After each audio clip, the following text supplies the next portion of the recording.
Hello दोस्तों, कैसे हो आप सब लोग। आशा करती हूँ आप सब लोग अच्छे होंगे। हम सभी भी अच्छे हैं। तो स्वागत करती हूँ आपके नए वीडियो में। कि कल मैंने आपको सुनाया था कुछ चौपाइयों के माध्यम से कि राम वनवास किस तरह से जाते हैं। तो आगे की चौपाइयाँ इस तरह से हैं कि इस प्रकार कहते हुए बढ़े पिता की ओर। तभी कैकेयी ने कहा, ठहरो करो न दो शोर। इतने क्षण यहाँ रहोगे तुम, इनका संताप उन जाएगा। बन जाओगे जब तलक नहीं ये पश्चाताप न जाएगा। कि राम जो थे वो धीरे धीरे अपने पिता की तरफ बढ़ रहे हैं तो कैकेयी ने तुरंत उनको टोक दिया और बोलती हैं कि तुम जा कहाँ रहे हो, कि जितनी जल्दी इनके पास रहोगे जितनी देर तक उनको दुख पहुंचता रहेगा, इसलिए जितनी भी जल्दी हो सके इनकी आंखों से दूर हो जाओ। कि इस कारण अच्छा तो है दुख और इनको पहुंचाओ। जितनी जल्दी है हट सकते हो इनके आगे से हट जाओ। सुने जिस समय कान से माता के यह वयन, हटे पिता की ओर से तभी पुत्र के नयन। अनुराग बाप से है परंतु माँ के दर्जे का मान किया। उन नयनों ने रनिवास छोड़ अब द्वार और को ध्यान किया। उस समय पिता को मन ही मन अभिवादन करे रघुनाथ चले। माता जी से जो आज्ञा कहे कर सानंद नवा करु मात चले। तो प्रभु चल दिए कि कैकेयी कहे उठी और सुनऊ है राम। कौशल्या के भी यहाँ हो आओ हे राम। है अंतिम आज्ञा और एक फिर लौट यहीं पर आना तुम। मैं वस्त्र मंगाती हूँ वह बहन बनों में जाना तुम। जब जाओ और शीघ्र आओ, अब जाओ और शीघ्र आओ। यह समय न अधिक मिलन का है, जो समय राजगद्दी का था वही वन की ओर गमन का है। कि जिस समय ये था कि राम गद्दी पर बैठेंगे ठीक वही समय है वन जाने के लिए। तो जितनी भी जल्दी हो सके अपनी माँ से मिलकर और आ जाओ। कि इतने में अवधेश ने मुख से निकला राम। मंत्री से उठकर तभी उनको किया प्रणाम। इधर मुस्कुरा कर चले मंद मंद सुखधाम। धन्य राम है धन्य ये गाथा राधे श्याम। छाया बादल की तरह ये संवाद तमाम। 14 वर्षों के लिए जाते हैं बनुराम। अभी पहुँचने भी नहीं पाए थे ये श्री राम। पहली आ पहुँचे सिया कौशल्या के धाम। दम तो दम पर घुटता था पर मुंह को खोल न सकती थी। ताला डाला था लग जाने पर बस थी बोल न सकती थी। श्वास घोट आधी समान मिलती थी राहन चलते चलने की। अखियाँ जल भरी घटाएं थीं तकती थी बाट बरसने की। कि जिससे पहले प्रभु पहुँचते उससे ही पहले कौशल्या के पास माता सीता पहुँच गईं। कि कौशल्या कहने लगी, बेटा क्या है पीर। डूबी हो किस सोच में क्यों है हृदय अधीर। इस भांति मलिन हो रही हो जैसे कलंकिनी हो कोई। मुरझाई हो ऐसी मानो बरसों की रोगिनी हो कोई। बेटी बेटी सौगंध तुम्हें बतलाओ तो चिंता क्या है। लज्जा को दूर करो सीते कह डालो हृदय व्यवस्था क्या है। कि कौशल्या जो थी सीता जी से इस तरह से कहती कि आखिर बात क्या है बेटा, बताओ तो मुझे क्या हुआ है। तो श्री चरणों में सिया ने तुरंत झुकाया माथ।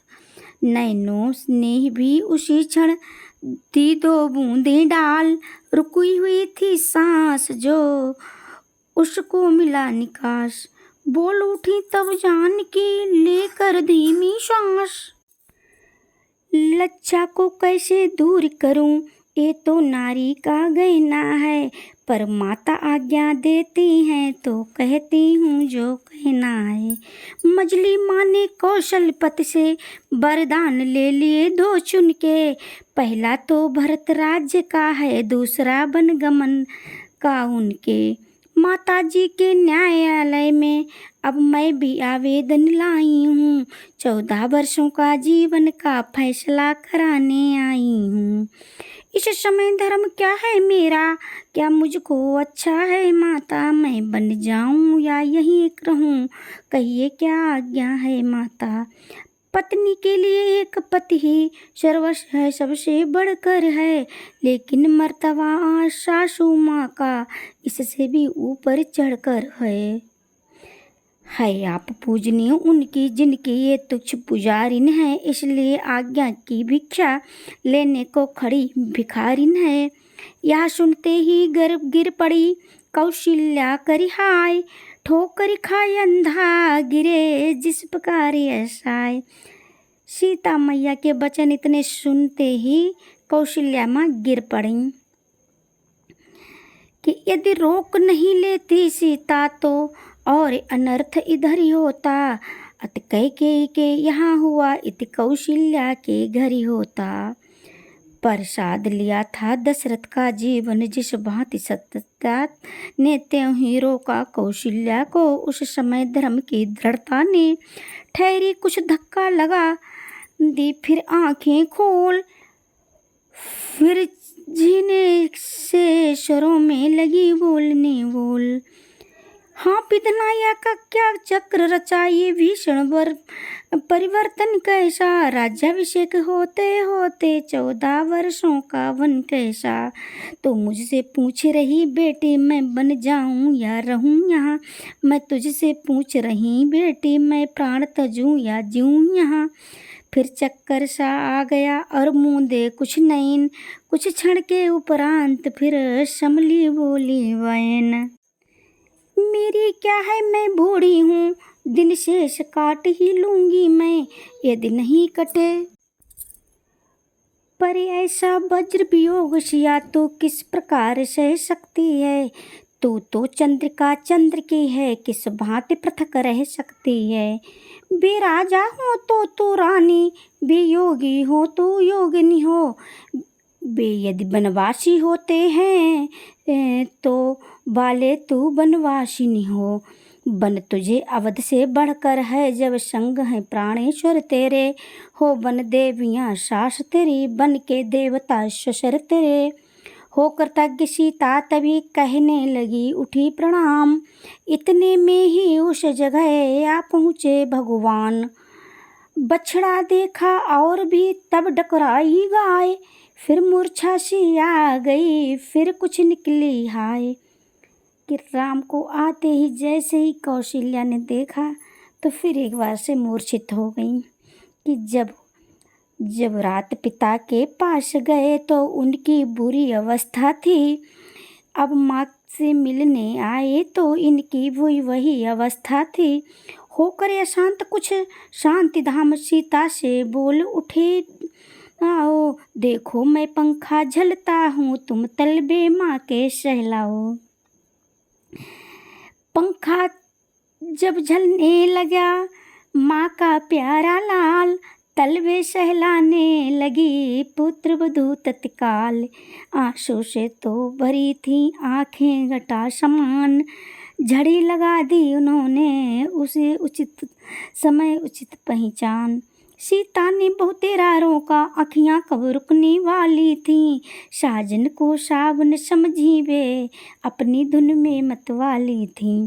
मानो चिकियाँ गर्जना है, श्वासों की चालें पूर्वा हैं, प्रसाद देख भोसे में बरसात बन गई सीता। देखी सीता की दशा जब यूं डावाडोल, पछवा की नाई तभी बोल उठे प्रभु राम। सीते सीते क्यों रोती हो, क्या धरा वेदनाओं में है। सुख दुख है एक समान उन्हें, बल जिनकी आत्माओं में है। मैं जान रहा हूँ पति वियोग तुम नहीं प्रिय सह सकती हो, फिर भी आत्मा में बल लाओ, बल होगा तो रह सकती हो। पति का ये उपदेश सुन बड़ा और भी खेद, पदनख द्वारा जान की उठी भूमि की दो कुरेद। जब समय बोलने का हो तब बिन बोले होता काज नहीं, प्राणों में जब आ जाती है जो रह सकती है लाज नहीं। यह सोच जान की बोल उठी, किसकी बलशाली आत्मा हो, मेरी थी तुम आत्मा हो, आत्मा तो क्या परमात्मा हो। अब लज्जा छोड़कर कहती हूँ चरणों में के साथ चलूँगी मैं, यदि आप भभूत रमाएंगे तो स्वामी भस्म मलूँगी मैं। जीवात्मा जब चल देता है तो शरीर का कल्याण कहाँ, ऐसे समझे प्राणनाथ जब नाथ तो प्राण कहाँ। अब सीता ने अपनी लज्जा को त्याग दिया है और कुछ क्षण तक चुप रहकर फिर बोले, रघुवीर प्रिय प्रिय धीरज धरो, ऐसे न कहो अधीर। तो दोस्तों इस तरह से सीताराम का वार्तालाप हो रहा। आगे की चौपाइयाँ मैं आपको कल सुनाती हूँ, तो एक बार प्यार से बोलिए, बोलो सियापति रामचंद्र की जय।